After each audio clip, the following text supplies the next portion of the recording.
hoe dinge die laaste sedert verlede week ontvou het. The way things have developed and some of the reactions to the situation, the invitation from Donald Trump to white South Africans that feel marginalized, that feel that they are exposed.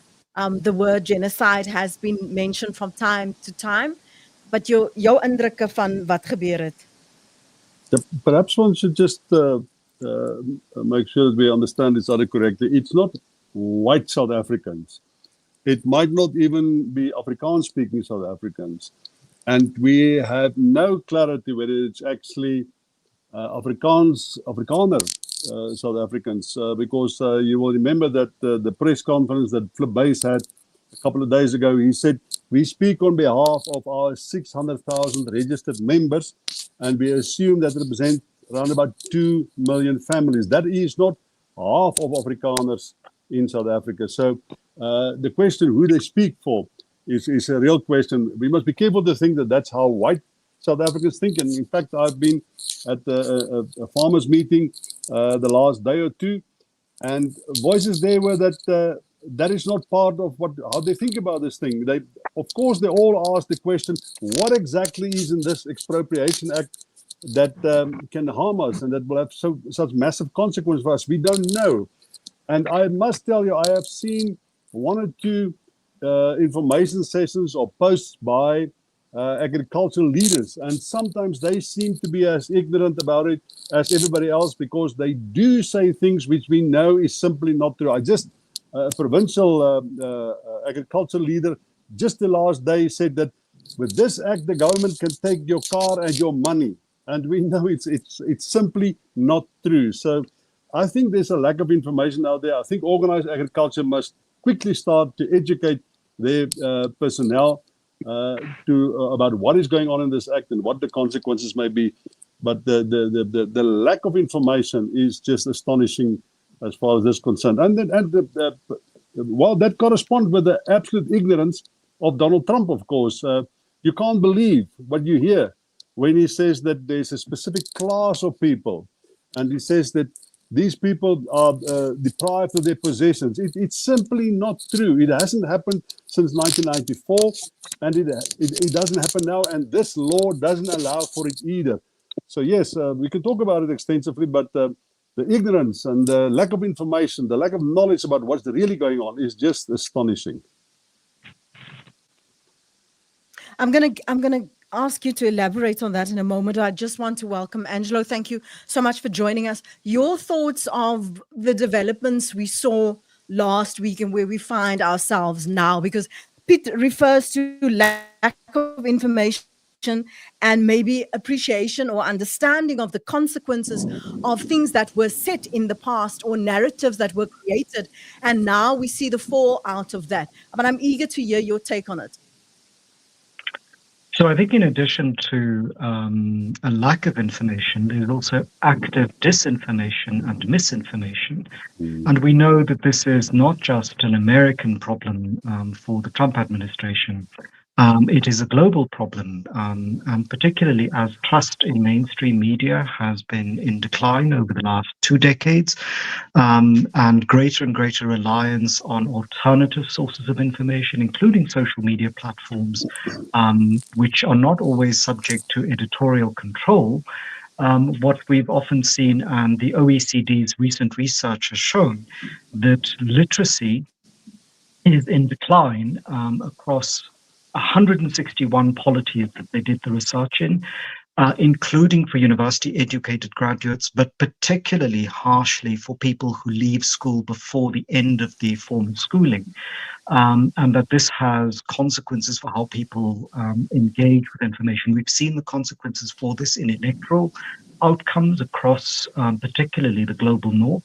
But we've also begun to see the way in which people often behave against their own interests. And my sense is that here in South Africa, there are people who are waking up very quickly, and as Piet Kroukamp has pointed out, that there are various people speaking as if they're speaking on your behalf and in your interest when actually they are not. And so it's a complicated environment of misinformation and disinformation that people are subject to. And also, actors are using people's fears and anxieties in a world in which there is a lot of insecurity in order to exploit for their own purposes those people's fears. Without in any way whatsoever having their political survival or even their political interests at heart. How do you give context and understand if you live in South Africa or you are looking at the news from abroad, Piet? How do you explain what the Afrikaner is and who they represent? Because there's just one, and a lot of blanket statements, generalized statements that was in that executive order, and some of the comments of Donald Trump. Yes, so you're now asking the one person that Afrikaners wouldn't want to speak on their behalf to explain to explain them. Um, look, there are people who identify with the concept of being Afrikaners, and there are people who accepted the Afrikaners but do not primarily identify with that concept. They will explain themselves as South Africans in the first place, and they happen to be Afrikaners. But there are people who can think of themselves as primarily Afrikaners, the supporters of Solidarity and Francis-Puren and the Freedom Front, for instance. I can assume think of themselves as an identity, an ethnic identity in the first place, Afrikaners, and who happen to live in South Africa and who happen to live in Africa. That doesn't mean they don't have a loyalty to the country and that that's the only place that they want to live. Like Flip Bases said a day or two ago, they don't want to go anywhere, or Kali Kriel, they don't want to go anywhere. Not that I think it's so easy to go anywhere, but they don't want to go anywhere. So yes, they do have a form of rootedness here, but they don't identify with the larger concept of who South Africa is. They tend to blame the ANC for a number of things, and I think by implication sometimes they blame black people for a number of things. I remember yesterday I said to one of the farmers who said to me that black South Africans only will vote for the ANC, and they keep on voting them in office, and the country's an absolute disaster. 40% of people unemployed, 70% of the schools dysfunctional, and black people still vote for the ANC. I said to him, in the last election, 39.75% of the people who are registered and voted ANC. Of those who are registered, around about 25% have voted ANC. Of those who are eligible to vote in South Africa, only 15.75% voted for the ANC. So do not tell me that black people will vote ANC regardless of the consequences. The electoral outcome there was a massive vote of no confidence, I think, in the way that the ANC has governed South Africa. One has to consider it in a more complicated way. So I don't really know who they are. I just know that it is easy for a lot of people, once they got stressed out, once there's fear-mongering. Fear-mongering works very easy in communities that feel disempowered. And for some other reason, they feel disempowered. Last night, I explained to a few farmers, I said to them, you think you're disempowered, but 64% of all boards, all businesses in South Africa, the boards, are still occupied by white people, mostly men in South Africa. You own most of South Africa's really fertile land. You dominate the economy. If I'm black and I'm telling you that you might not have the numbers, but you dominate South Africa's civilian life. You dominate the economy. You have a massive, disproportionate influence on politics. Ramaphosa takes serious consideration what you say as a constituency. The rest of the world is open to your plight. It's a massively empowered and privileged position that you're in. It's hard for them to understand it like that. They think of them as a minority. But not all of them. I must just stress this point, that most of the people, and I run the risk of being in a type of echo chamber where people who think like me speak more regularly to me. But I must just make this point, that let's talk about 600,000 South Africans, Afrikaans-speaking South Africans, Afrikaners, who are really, really concerned. And I must tell you, the lack of information, and let's be honest about it. Kali Kriel, Afriforum, Flipbase, Van Sail, Jaco Kleinhans did their utmost to market the Expropriation Act as some real threat to their existence. They can't deny it now. They will try to deny it, but they still market it as a real threat to their existence without really going into the detail of how this act can actually influence people. The fact is, this act is not much different from the 1975 Act, which managed South Africa's land reform until now. No land has been expropriated on a large scale in South Africa. There's been no real threat under the previous act, and this act provides a lot more clarity and actually makes it more difficult to expropriate land without compensation. In fact, it's almost impossible to expropriate without compensation. So, but somebody must tell it to them and they must believe it. Let me put it this, they don't trust the ANC. They don't trust Ramaphosa when he tells them that. Somebody else must do that. And that's why organized agriculture must step up to the plate and say, listen, these are the realities. Do not sell yourself cheaply by believing the things that AfriForum and AfriForum and Solidarity has been telling to you for such a long time. I don't want us to detract from the expropriation bill and everything that's happening around that. But let's just quickly for a moment, as outsiders, Angelo, talk about the legitimacy of some of those feelings that are expressed, because you often find that that group in particular says that they feel and are marginalized. They are not recognized, disrespected, that their language, their culture is disrespected. Give me context to the legitimacy of those feelings and opinions. Or, people's feelings in the face of evidence to the contrary. I mean, Pitt has just outlined exactly how powerful members of that community remain in the larger context of South Africa as an unequal society. And I don't think we should, or I would not want to stigmatize this as only an Afrikaner problem, because we've had the Free Market Foundation CEO come out and support, the Trump position. But my sense is that the Afrikaner identity historically, and J.M. Coetzee, ironically it's his 85th birthday today, writes about this in the early 1990s when there is this massive objection to a PAC slogan suggesting white people as settlers. And his argument is that it isn't really the term that they object to, because, the shifting of the meaning of the term is that settlers actually in English has often had the identity of people who left rather than as the literal meaning of the word is who stayed. But the objection was to the loss of power to be able to name and to be able to live as if the way in which others name you no longer matter. If I think of the responses to the Bela Bill, if I think of the understanding, and it's not just that people who speak Afrikaans think of themselves in this way, it is often that very senior figures in government, particularly in the Gauteng government, have a very curious understanding of the history of Afrikaans and who speaks Afrikaans and what counts as Afrikaans. And it's now, ironically, an identity or an idea or a conception shared by Donald Trump in his reaching out to people and saying, Afrikaners are welcome as refugees. Well, who are these Afrikaners? Because quite frankly, the majority of speakers of Afrikaans in South Africa for a long time, historically, but certainly today, are Black South Africans. And so I'm curious that if we're going to separate Afrikaans speakers from Afrikaners, we're investing once again in the apartheid and colonial myths of who counts as an Afrikaner.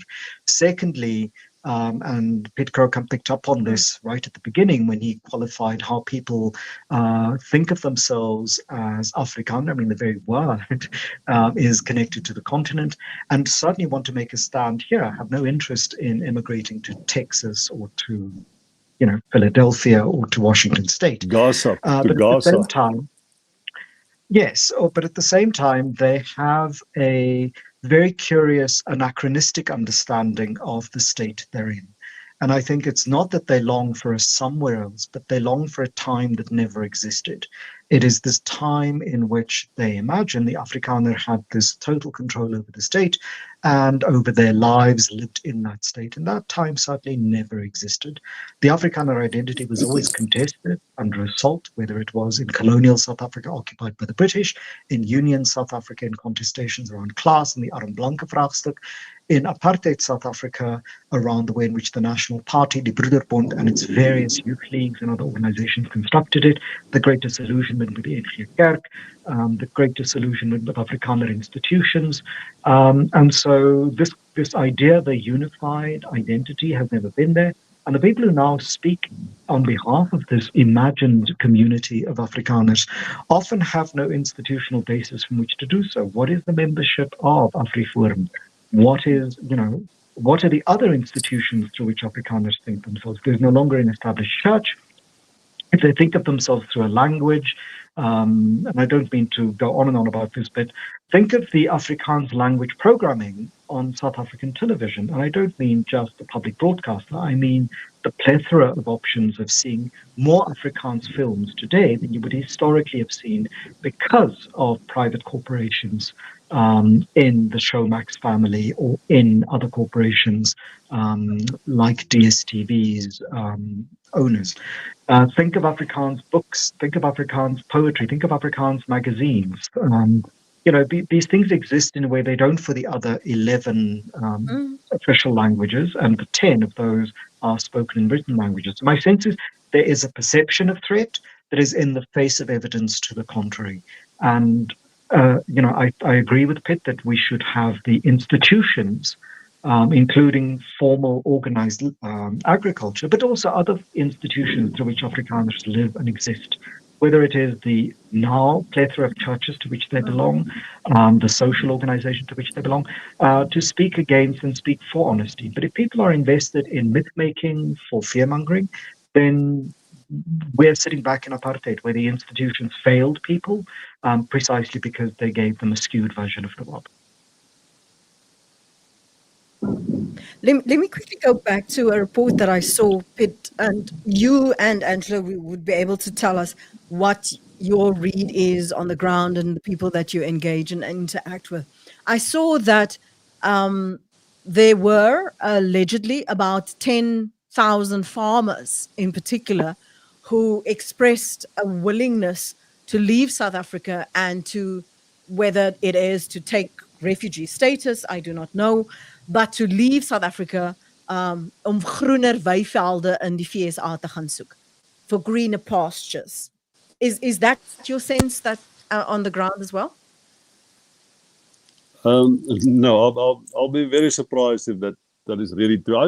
I wouldn't be surprised if people ask questions about the likeliness of their children, for instance, because in the world that I live, almost with exception here and there, the families that I know have 1 or 2 children overseas. So the children are leaving and they go and work there, and some of them are coming back and some might not come back.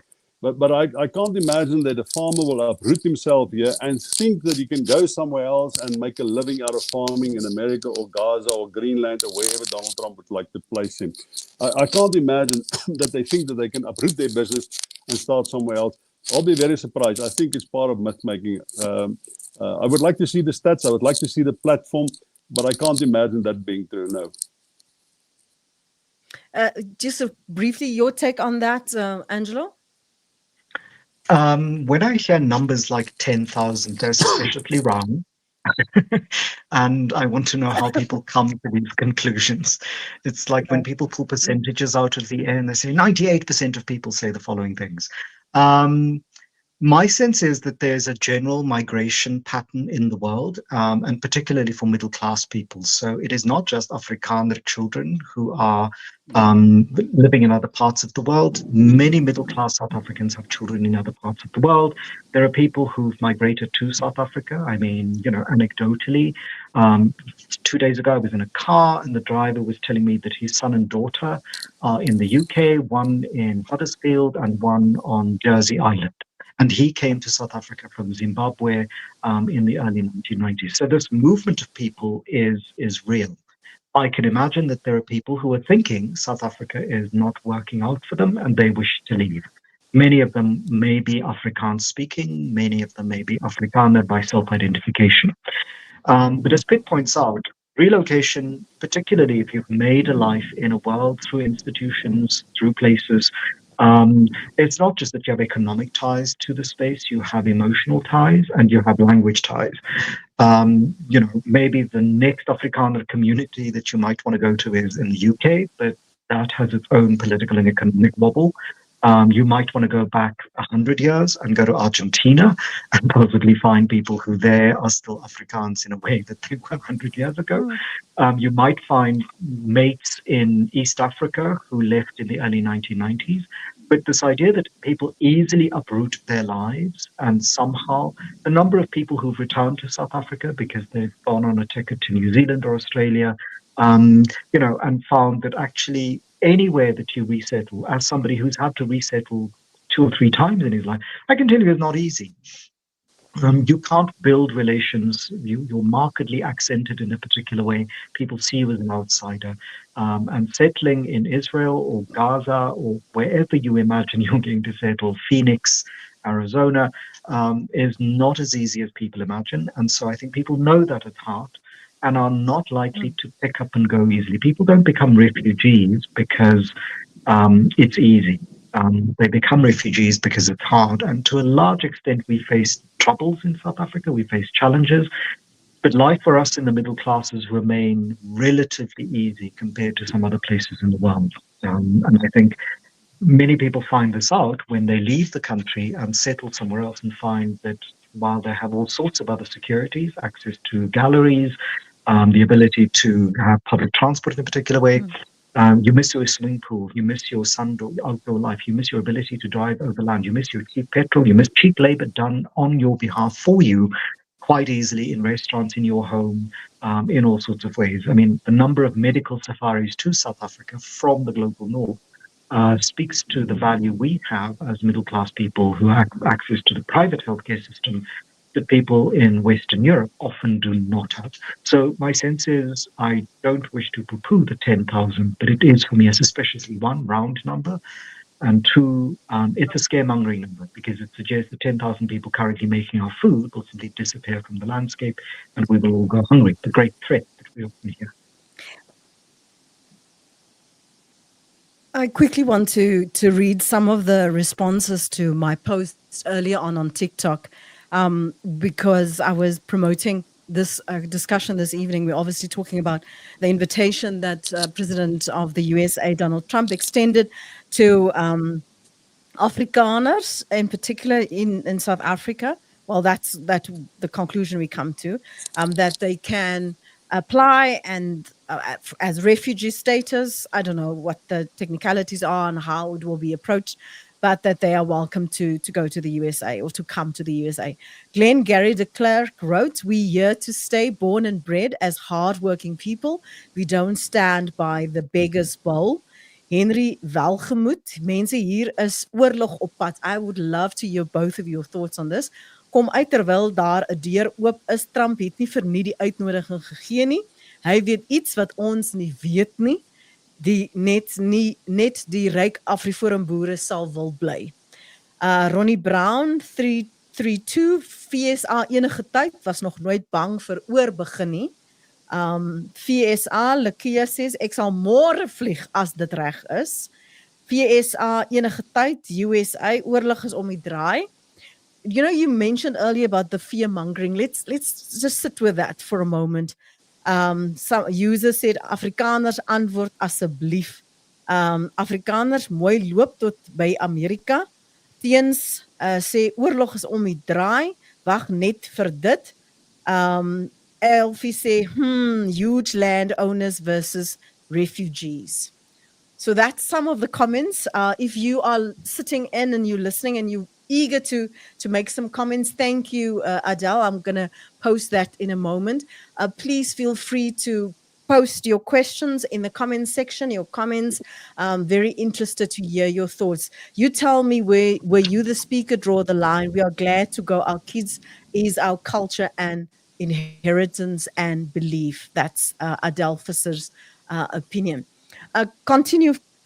Let's talk about You mentioned earlier lack of information, consequences, fear mongering. Let's talk a little bit about that, given that I just shared some of the comments on the TikTok earlier. Yeah, look. I remember it. Maybe it's just a joke. Colleague Kriel one day said to me that if he picks a fight with me and Max de Pre, the next day they have 200-300 people that register as members of AfriForum or Solidarity. So it is possible to with fear mongering to broaden your platform. But let me just while we're talking about this, let me just there was a legal opinion in the media a day ago. And it's a sobering one. It says that, remember, America's got laws about refugee status. It defines a refugee very specifically. So the question now is for a farmer or whoever wants to go to America, do I comply with this particular act? And in that act, it says you have to provide evidence that you've been persecuted in your country of origin and that the government refuses to protect you from that persecution. Per definition, if you don't get a job because of affirmative action, you're not being persecuted. Not even if your land is, for some other reason, legal or illegal, if your land is necessarily, if it's expropriated, means you as an individual is being persecuted. That's something very, very difficult. It's a very strict definition that you have to comply with. I can't think of any South African, even those that feel threatened by expropriation. I can't think of any that comply with this particular requirement. So I think you must it's not as a matter today you pack a lot of people in the ship or they climb on the Boeing and off they go to America and they're welcome. There's no law in America that allows for Mexicans to be repatriated to their country and for South Africans to be welcome to come and do exactly the same job and apply for refugee status and qualify for it necessarily. If that was the case, if it was possible to get the refugee status so easily, all the Mexicans would have had refugee status and the Venezuelans and a lot of South Americans and a lot of Russians. It's difficult to get it, so South Africans won't get it either. So yes, I think that's all this hot air that Donald Trump has offered refugee status to South Africans. South Africans are not prosecuted. Let me put it this way. If you really want to see in South Africa who has been terribly harmed, who can actually say that I have direct evidence that the state's inaction, if not action, has led to me being put in a position where my human rights are denied, is the 40% people that are unemployed, is the poor people that live in informal settlements, is the people that don't have access to good education. There are evidence for them being neglected to the extent that it destroys their lives. It has massive impact on infant mortality rates in South Africa. The infant mortality rate in South Africa is incredibly high. I think it's 24 for every 100,000 people. So it's 1,000 people. It is way, way higher than any other country in the world. Those are people that can legitimately claim that the inaction of the state, the weakness of the state, the neglect of the state has a detrimental impact on their human rights. I'm not talking about an individual case. I know of no Afrikaner community that can lay that claim. There is no such a thing. So I think if we talk, and Kali Kriel talks about second-class citizens in our own country, they're privileged citizens in South Africa. If you want to talk about second-class citizens, think about the unemployed. Think about the destitute people. Think about people that migrate from rural areas where they can't live anymore and coming to a crime-infested urban area. We kill about 75 to 80 people a day in South Africa. The families of those people, and of them, 10 to 14 get justice. The 70 people or the 65 people who never get justice on a daily basis, that's the people that can complain about their human rights being impeded and infringed upon by an absent state. We must just be careful when the words that we use. Afrikaners are not second-class citizens. They are privileged citizens, and the real second-class citizens are those that are elected year after year, decade after decade by the government with massive consequences for the most basic principle of human rights that they, according to the Constitution, have. Your thoughts, Angelo? Also talk to us about the consequences. One of the listeners said, it's really milk and honey on the other side, the land of milk and honey. the USA. I mean, if you see the development of late, I don't think that we can even say that maybe at some stage in the past it was the American dream. But if you look at what's been happening of late, I think they are more in a test than they even thought was possible. Your thoughts, Angela? So I think one must begin with where people have been getting their information about South Africa, living here, but also about the United States, living here. This is not the first merry-go-round with Trump and white South Africans, and particularly white Afrikaners, engaged. In the run-up to the 2016 election, there was the QAnon conspiracy on which many white South Africans got involved. There were very many Trump supporters in 2015 and 2016 who were quite vocal on social media. There were very many South Africans who were in mainstream media very, very vocal in their support for Mr. Trump in 2016, suggesting that he was going to change the United States and get, what was it, drain the swamp. Somebody like Rhoda Kadali, now dead, was one of those figures who very publicly supported Mr. Trump and suggested that critics of Trump were deluded, were somehow lost. The question one has to ask is, what have we learned between 2016 and 2020 when he was president? The United States was not a stable state for the majority of its people. What we've seen in the last 2 to 3 weeks is policy instability, governance by whim, gutting of institutions that do not make for a stable state.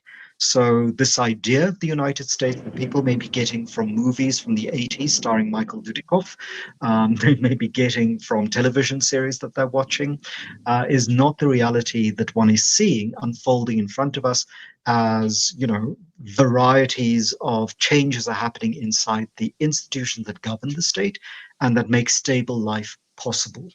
Outbreak of disease like tuberculosis at levels, bird flu in the animal population, and the agencies meant to manage that to protect people's health, scaled back, interfered with, compromised.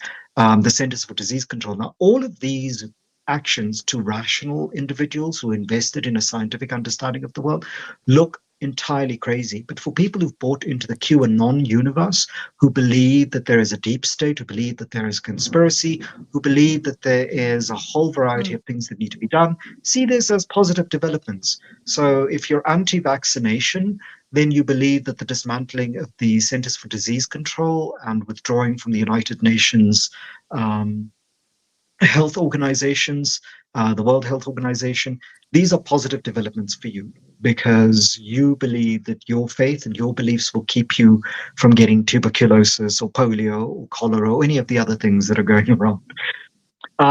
So that, you know, kind of investment in those kinds of conspiracy theories matched to a great distrust in the South African state, which can be explained. The South African government failed all 60 million of its citizens for the longest time. It's now failing 62 million of them.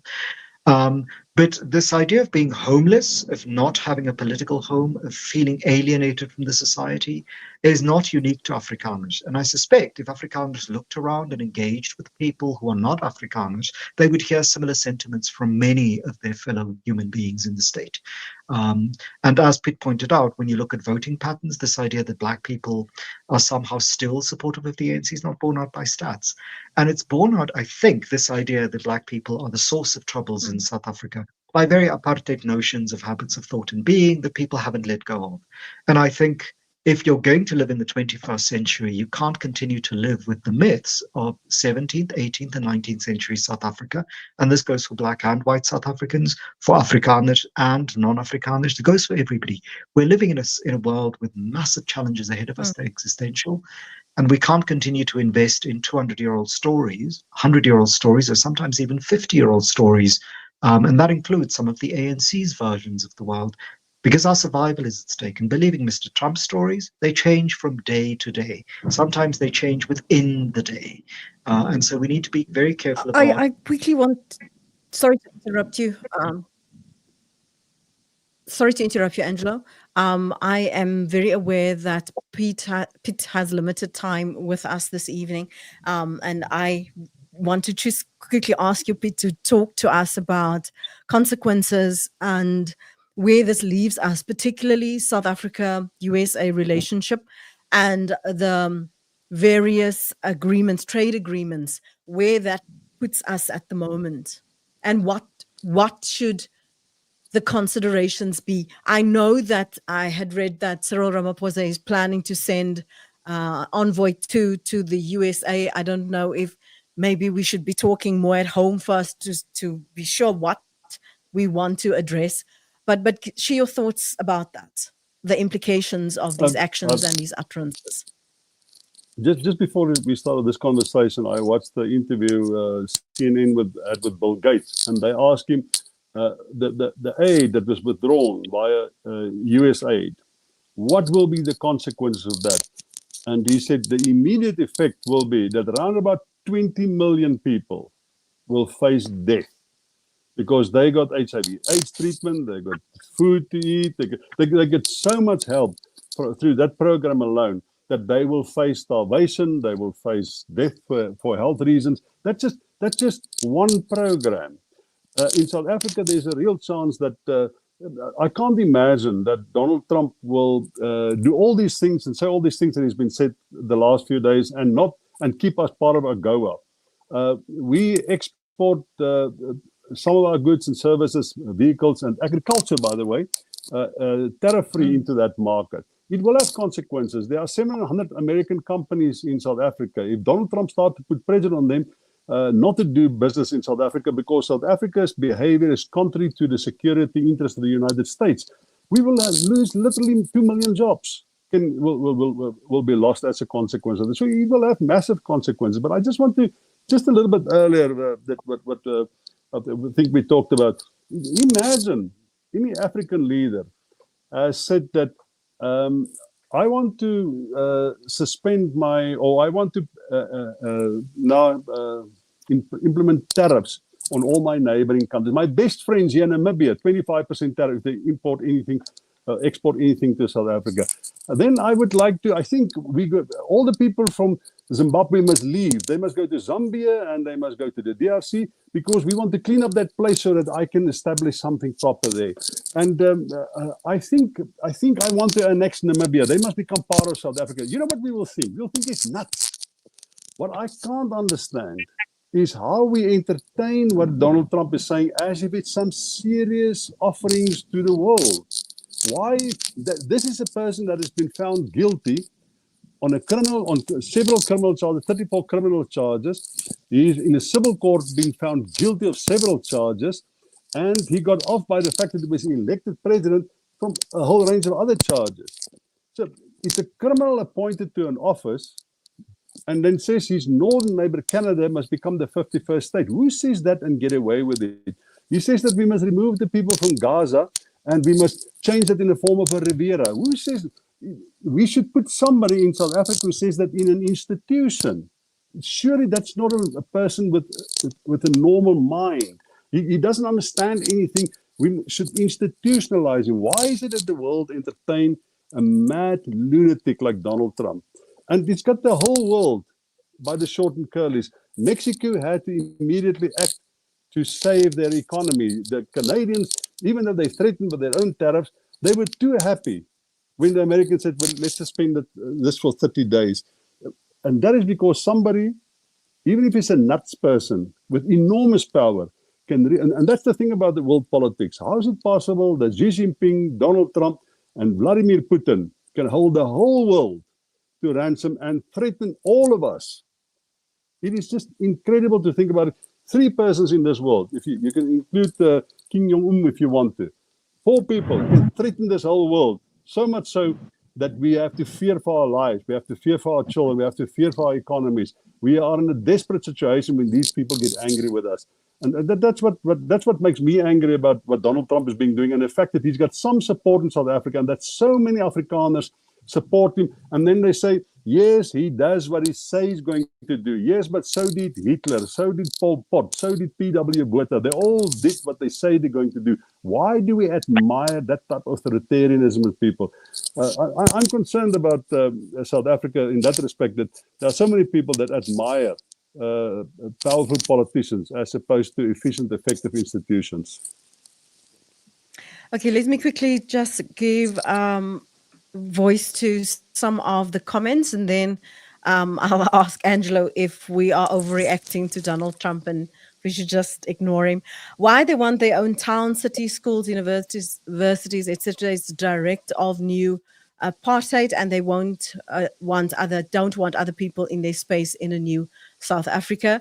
Donovan says, I suspect AfriForum's major concern is to lose AGOA duty-free benefits through many farmers who support AfriForum. Adele said, Roddy, we have our culture right just as you want, and we gave up apartheid 30 years ago, but still be blamed. Sorry. That is her comment.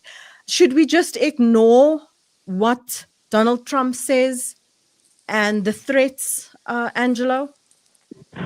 Absolutely not. I mean, the 1930s spring to mind. Ignore Hitler's desires for Sudetenland. Ignore Hitler's remarks about various other things. Ignore Franco changing Spain's times to match Berlin's, which remains to this day.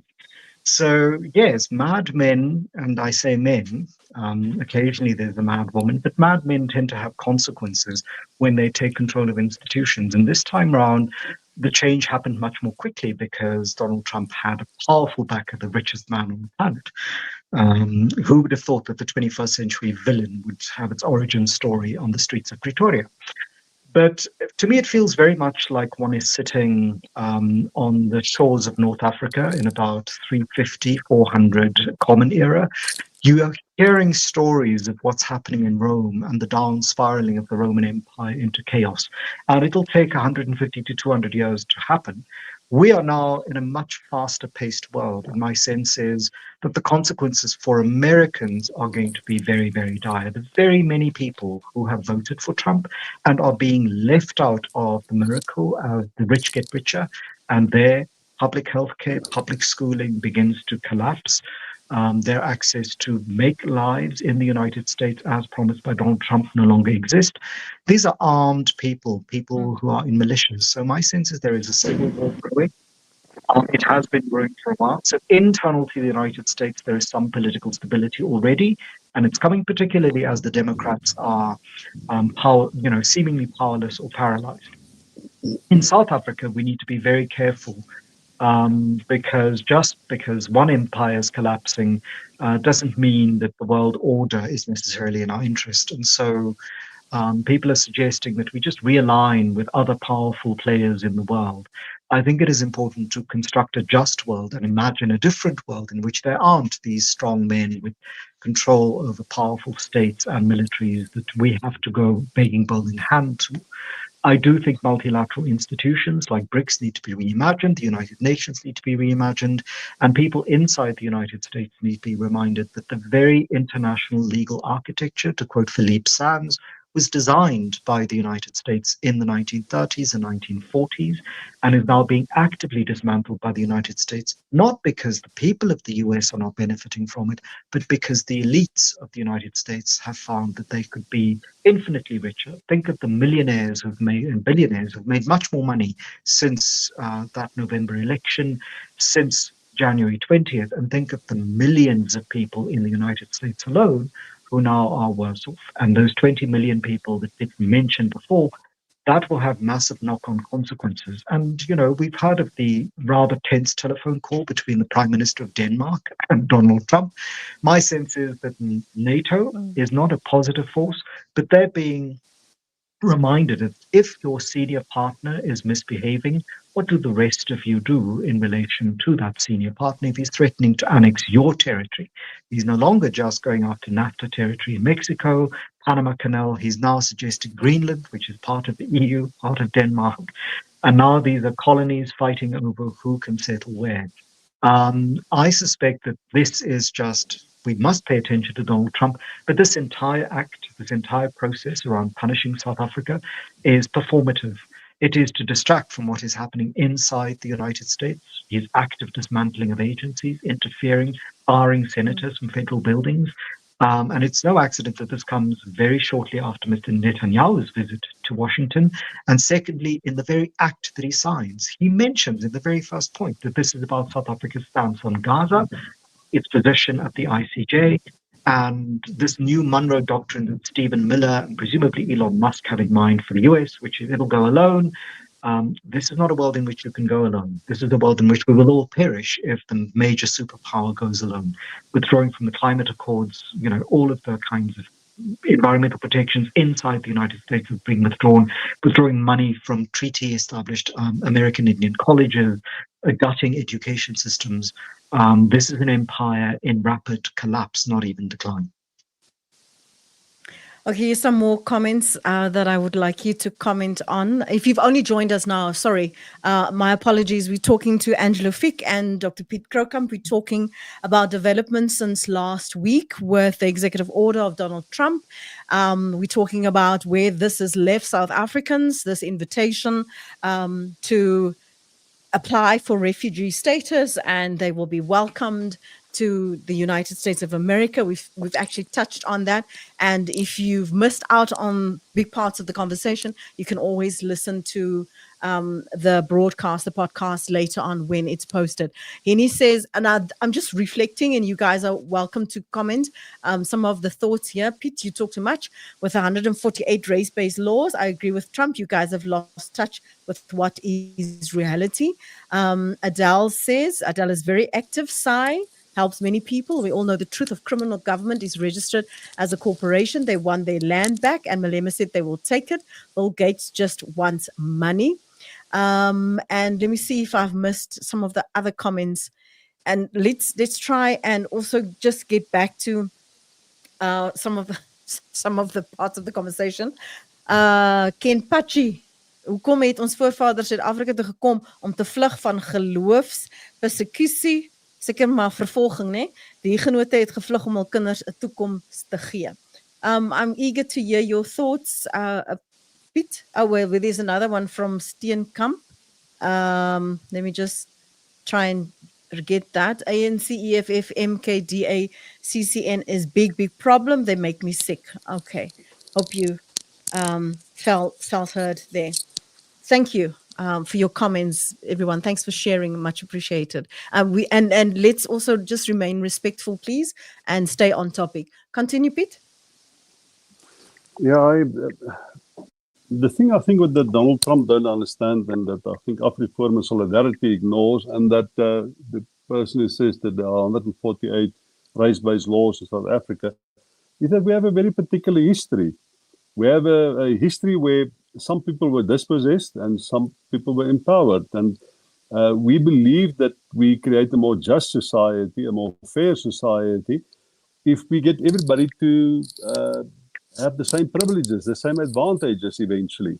And some people are so disempowered that unless the state assists them through education, through medical services, through access to the value chains of the economy, they will probably never get access to those privileges and value chains by the very nature the things are structured. I think it's a valid argument to argue like that. So the question, do we need race-based laws? Yes, we do. We do need it.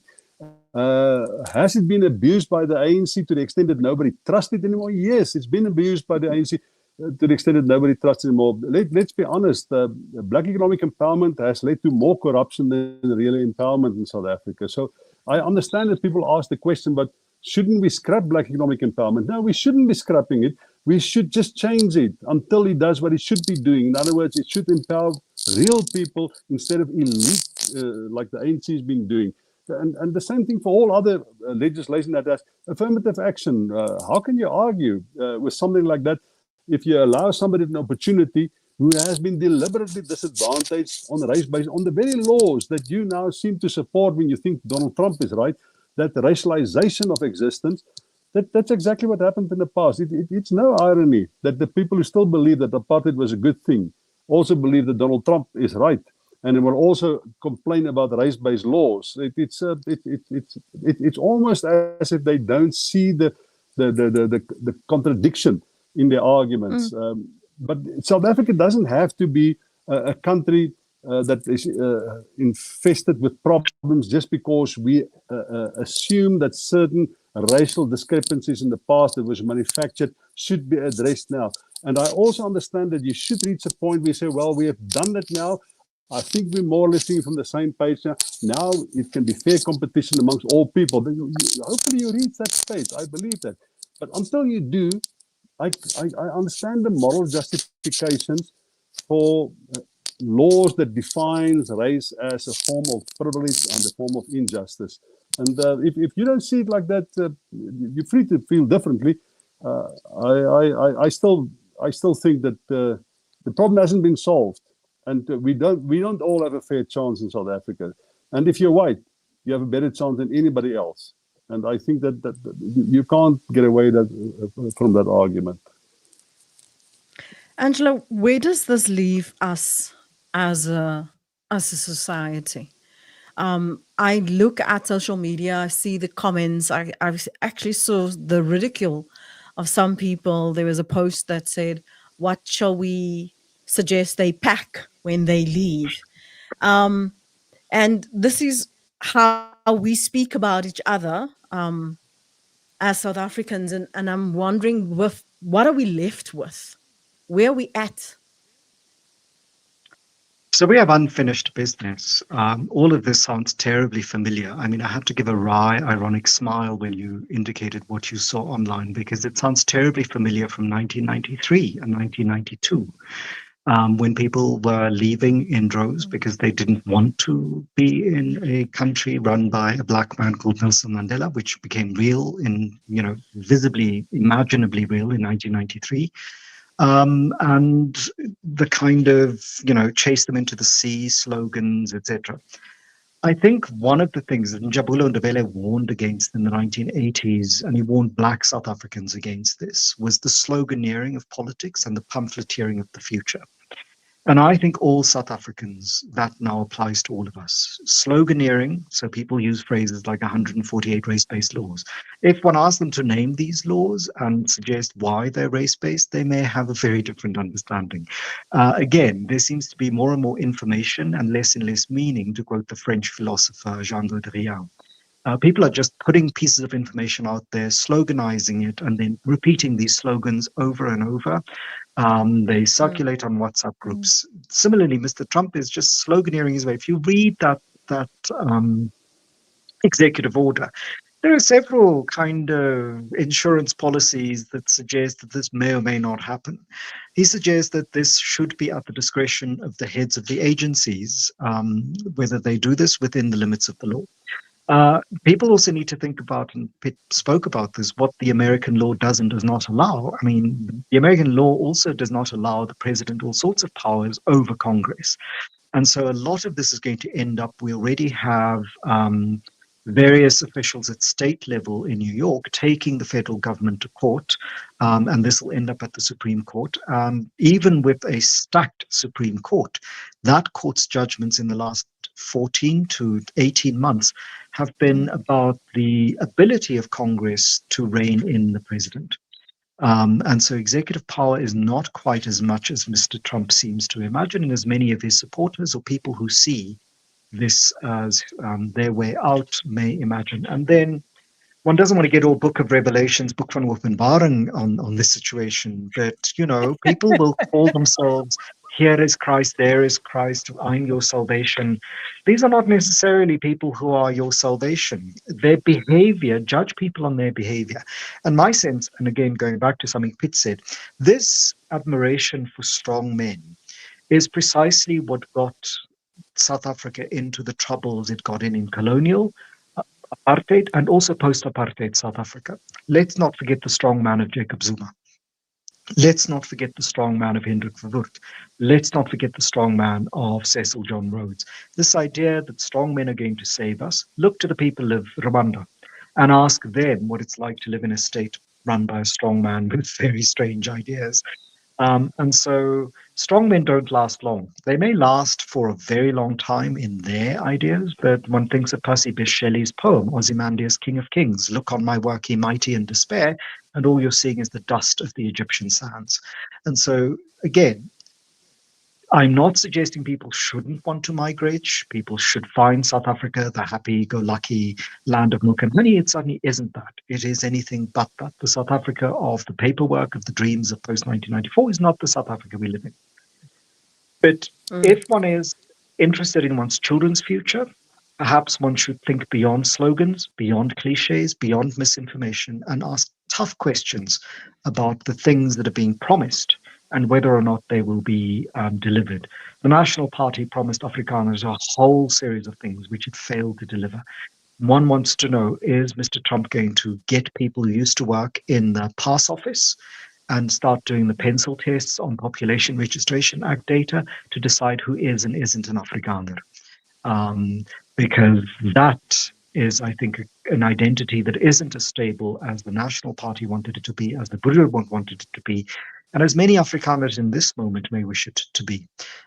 Just on my everyday travels a few years ago on the Gautrain, Afrikaners interacted, or Afrikaans-speaking white people, or people I assumed were white, were interacting with Pedi-speaking people who were their colleagues in ways that were far more productive, interesting, and complicated than this idea that is often promulgated by people who suggest that we're a country of being apart. People have far more integrated lives than many imagine, and we should not let the minority, including the minority of, 4%, 2% of the population who voted for Mr. Trump, suggest what the world should look like. Nor should we have institutions that aren't representatives of us speak for us. And that would be, I mean, I'm not keen on advising people, but if I were an Afrikaner, as a South African, I think very carefully about who speaks on my behalf, who speaks in my name, and who says I am a thing that I may not be. Let me quickly, as we wrap, and I allow Pete to wrap his thoughts up and respond, let me just reflect some of the comments that have come in the meantime. Donovan says, I don't believe Afrikaners as a proud people will opt to live as refugees under US protection. Why give up first world comforts? I think the millions of homeless and dispossessed in South Africa would take it. Melissa wrote, this isn't racism. Those people have neglected to treat their people or the land for the sewage dumps all over the place, which makes it contaminated. I don't spread it here. Let me just see who else is there. I think Newstank. I think anyone that feels endangered must just go. And what's the point of staying while genocide can come knocking on your door at any time? Some of the opinions reflected. I saw Jamdel. Jamdel Service Group. We as Afrikaners want to build and not destroy. In the last 30 years, we have to move back and forth trying to improve and build South Africa. As long as people loot, we cannot move forward. These are some of the opinions that some of the listeners and viewers have shared so far. I know we need to wrap up with you, Pete. I don't want to labor your stay. I know you've had a long day, so as you, Angela. So where does this leave us? Where do we go forth? What's the, maybe comment on some of the comments that we've had in the chat, please, Pete? And then where do we find ourselves now? What should we be looking out for, listening to, or should we just watch for developments to escalate or to die down? Look, during the Thabo Mbeki years, we at some stage grew at, and Trevor Manuel, we grew at 4.5%, sometimes 5%. If we maintained that, and it is possible in South Africa, it was very, very possible. We had state capture with 2008 collapse in international markets. Thereafter, we had bad governance, and Cyril Ramaphosa hasn't done really particularly well. But if we could maintain 4.5%, 5.5% growth, much of what we're talking about today would have been off the table. Because I just think there are less stress in a society where everybody's got access to employment. It was really possible for us to have had single-digit unemployment. We would have been able to afford NSFAS, afford Social Security to the few people that we would have paid it to. We would have been a very, very different country. If the ANC managed us better, we would have been in a very different place, and perhaps much of this discussion wouldn't have taken place in the first instance. But Peter Bruce, he wrote something in the Sunday Times, and I don't always agree with him, but I think maybe we should start thinking about this fact. And he said that you're either going to have economic growth or you're going to have the ANC, but you can't have both. And I honestly, I start to reach the point where I think it's not possible for the ANC, given the complexities of the fabric of the ANC, how they put together the contestation, the change of leadership, and the complexity of ideologies within the party. I honestly start to question whether that political party can actually manage South Africa better. The government of national unity might be a bit of an improvement, but maybe we need even more than that. And I think that's where I want to leave it. That there's a general lack of trust in government, not in the principles of democracy, but there might be a lack of trust in government, which leaves us in a position where there's no escape for us. We have to, in some other way, get a new way of thinking about economic growth and development and employment and how the state act towards people. It has to change. But the fact of the matter is that, by the way, in America, unemployment is 4.2%. So if all these Afrikaners do go there, but they can't go as refugees, but if they somehow migrate there, they will find employment. There are about 11 million migrants or illegal aliens in America. 90% of them are working. Only 10% of them are unemployed. 4.2% of the other population are unemployed, which means they will be. You'll find a start there. You can go there. You can start and do something in America. It's just you have to give up Brandewyn and Coke. You have to give up the Springboks. You might have to give up the Kalahari. You have to give up the Karoo. I don't know if you want to do that. I don't want to do it. I'm going nowhere. By the way, my daughter is in Hong Kong. And the other day she sent a photo of a party. And I said to her, but were there any white people at that party? There's only South Africans there, all South Africans. I said, were there any white people? She said, yeah, there's this girl. She arrived here a week ago. I don't know her name yet. It's not only white South Africans that leave South Africa for better opportunities. Most of them will come back. But there are so many South Africans that have become citizens of the world, because if you get into one of the 30% top schools in South Africa, the most important attribute that you get is your adaptability to change, your ability to adapt to change. And at the age of 40, only 20% of people are still doing what they studied in the first place. So, and that's the children that I see in Hong Kong and see in Sydney when I go there, London when I go there, New York when I've been there, is we've become citizens of this world. And it's still possible if we get a government that really take our citizens seriously and do what they should be doing, then we don't need to have this conversation. And thank you very much for Lynette for having me here. Thanks for the conversation. I love it. Thanks a lot, and I'll talk to you again next time. Thank you so much, Piet Kroukamp, joining us earlier on. And now it just leaves room for Angelo Fick and myself to kind of wrap up the conversation. That is interesting, because there is a perception that the South Africans that leave the country to work overseas or look for other opportunities or to build a life, that the majority are white because of the association that they have access to money. But that's not true. There are a lot of South Africans, young and old, leaving because they want to experience, but also some feel that they don't have a choice. Some feel that they don't have a future here. But to make those generalizations and assumptions is very, very dangerous. So as we enter a new week, Angelo, what should we be looking out for? Should we share this anxiety? Because on the one hand, I'm just listening and reading some of the comments of the chat this evening. Very divisive conversation at the moment.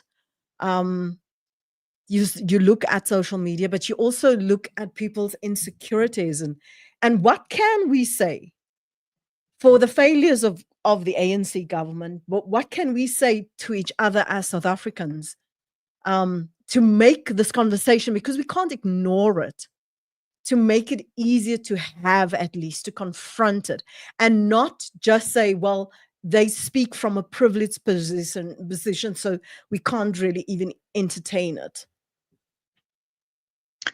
Well, to me, there are separate conversations to be had.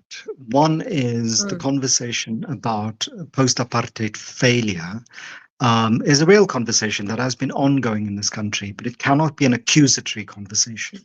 It has to be a conversation about how we made the society and not just how other people made the society. ANC governance has been an issue for at least 20 years, if not 25. But corporate South Africa's relationship with the society must also be brought into, and our own relationship with the society. If we have withdrawn into enclaves of only people like us, then we can't pretend that somehow we didn't also build the society. And I think for too long, people do not take responsibility for their actions. People, pretend that it's somebody else who made the problem and we are just the inheritors of this problem. And it's a thing that is very general in South Africa. I think of Andre Brink, who in Reinventing a Continent as early as 1995 said that very of the many habits of the Boederbond, of the rugby playing Afrikaner leagues, have been taken on by the post-apartheid state and by the new black leaders. And it seems as if really we shirk responsibility. It's always somebody else. It's Verwoerd who made apartheid. It's not the millions of people who worked in the state service, both black and white. It is, the ANC that made post-apartheid South Africa. It's not the millions of us who, even those of us who never voted for the ANC, who made it. So what I think we should proceed from is to take some reflection, think about what we think we know about the society, check that against the factual record, and maybe think about how we can empower ourselves to make better choices at the everyday level based on facts rather than impressions, rather than on stories we've inherited from our parents or our grandparents about the past, and not surviving only on information that we get on social media. But to think more critically and find other sources of information in books, through mainstream media organizations and alternative media organizations, and do what many people had to do in apartheid, which is to find what is the official story and then other sources, what are the other stories, but not to succumb to conspiracy theories, whether it's black cars cruising down the streets of apartheid South Africa looking for children to pick up with, slanty-eyed men in them, Yeah, I or whether remember it that. is if you take the vaccine, then a 5G chip will enter your bloodstream and somehow you'll be controlled. Or whether it is now some conspiracy theory that there is war coming, and Donald Trump knows something we don't. Really, an 80 whatever old year old man who seems to be changing what's left of his mind every 5 seconds, and seems to have advisors who are very unstable and have those are not the people I would be listening to. That doesn't mean your option B is Mr. Ramaphosa or Mr. Putin or Mr. Xi. There are other options available. And I think we need to start thinking collectively and no longer inside these very old categories. Zoe Wickham, this Silos, is my yeah. last thought. Zoe Wickham in 1990 said, we need to take the old food out of the fridge because it is rotting the new food we're trying to put in there. And I think across the world, we now have an emergency on our hands and we need to take the old food out, and sometimes with them, the old cooks who made that food and continue to make it, and begin to think radically differently about how we're going to ensure a society for our future. People constantly talk about the futures of their children. There's a climate catastrophe unfolding. If you have the interest of your grandchildren in mind for 40 years from now, then maybe siding with people who are actively dismantling any opportunity we have to make sure that we do not sit with a disastrous, uninhabitable planet for the way we live now, then maybe that's not the way to go. But if you believe that the rapture is the way to go, then that's what if you're preparing yourself for the life after, but not for your grandchildren, then maybe you need to live with that consequence. But I think it's important to think, what is the world we inherited from our forebears? And for Afrikaners, that's a world created by the National Party, the Broederbond, the South African Defence Force, the trauma it visited upon not just outsiders, but on people inside the Afrikaner community.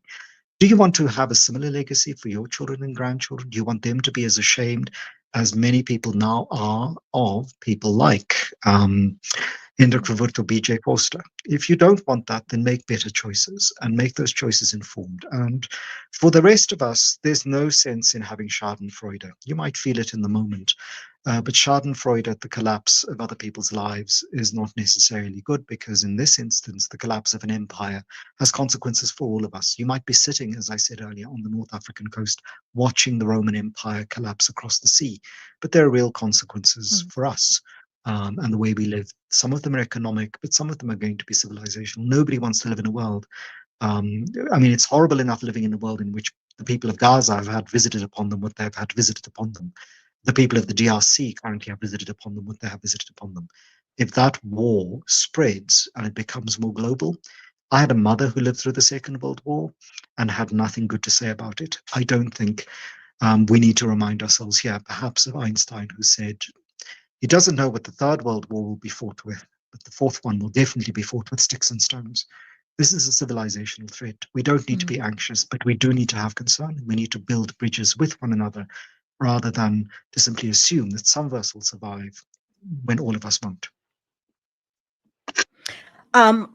For some of our viewers who might not know, I had an earlier discussion, probably a week ago, with Angelo, and Angelo is going to be a regular guest on the show, and we're going to be live streaming a little bit more so that we create a platform where we can have these kind of frank discussions where we don't have to mince our words, where we are challenged by what we believe or what we perceive or what we think we know, because we are so aligned to one thought or one narrative, so that we just also, get our own views challenged. And I really want to thank you and Pete for making time this evening. And if you've enjoyed this conversation or you've found it stimulating, please consider subscribing to the channel and watching some of the other interviews that we've spoken about and have had here on Amplify with Lynette, because it is important for us to understand the world we live in, but also our part in it.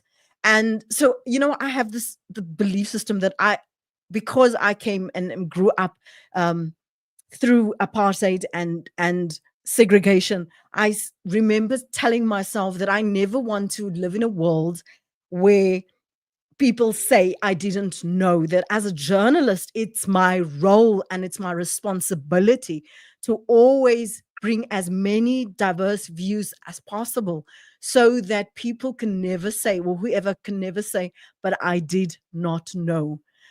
And this is part of the process of each one teach one. You might recall that, Angelo, of the 80s. That's of each one teach one, because I do feel that that's our responsibility. And if you have any suggestions of guests or that you'd like me to invite to Amplify with Lynette, please feel free to send me an email. It's Lynette at Amplify Media, AMPLIFY Media, media.co.za. And also join us again not only when Angelo is here, but when we live streaming, so that we can start talking about things that matter in our world, in our neighborhoods, in our society. Because often we don't find a place, right? We find our person, but we don't necessarily find our place. And let's try and navigate everything that's happening in South Africa and around us, because the world is changing. Not just because of Donald Trump, but the world is changing. You mentioned now what's been happening in the DRC. And we don't live in our little enclave here in South Africa. We are part of a bigger picture, a bigger world. And nothing happens in isolation. So if you've enjoyed the stimulating conversation, thank you everybody for commenting. I see there's so many more comments. Let me quickly try and acknowledge as where I can. Specific, intellectual and inspiring. Very true, very true. And Adele said, thanks for all your comments, Adele. I was too in apartheid, but we are 30 years done. We have children in the new era. 1994 kids, we all want them to have a life. We all want them. We all want, no matter what your demographic, no matter what your race, doesn't matter where you live, you want a better life for your children. No matter who they are, how many they are, you want something better than the life that you had, whatever that life was like. Angelo, so thank you so much for joining me this evening. It's been interesting getting so much feedback, and we should definitely do it again. So yes, the intellectual and ever inspiring Professor Fick is going to join us, and I want to extend this invitation to all of you to join me again when we do a live stream. If you have not visited my channel, I do interviews in Afrikaans and in English. So hope that you find something that resonates with you. We've got a lot. There is something for everyone, I must be honest. And we're not always just talking politics, although, dit is daarom nou die ding wat ons aan die gang kry, nee. We need to know what's happening around us. Thank you for your feedback. Thank you for watching. Just one correction. I never have been. Ek was nog nooit 'n professor nie en ek is nie 'n professor nie. Voor dit ook nog 'n fraud case word in Suid-Afrika waar baie mense professors vir hulle self maak. I know. There are so many who become doctors, ne? Overnight, and then we're even surprised. So thank you. I think in the interest of transparency and honesty, thank you for pointing that out. It really is essential that we do that. Thank you so much for your time. I'm going to say goodbye to you from my studio. Angelo, have a good week ahead, and thank you everyone for joining us. Thank you for the likes. Do me a favor, please, it really helps the channel if you subscribe and if you like and if you watch some of the interviews that I have had. I hope you have a fabulous week ahead of you. Baie dankie vir julle wat in Engels getik het terwyl julle eintlik Afrikaans is. Rarig, ek waardeer dit. Thank you so much for the feedback. Thank you for having a conversation in the chat. That we are respectful. It really is important, but that's how we create space to hear other opinions other than our own and hear other voices as well. So I really appreciate you and for participating. So it's time to go.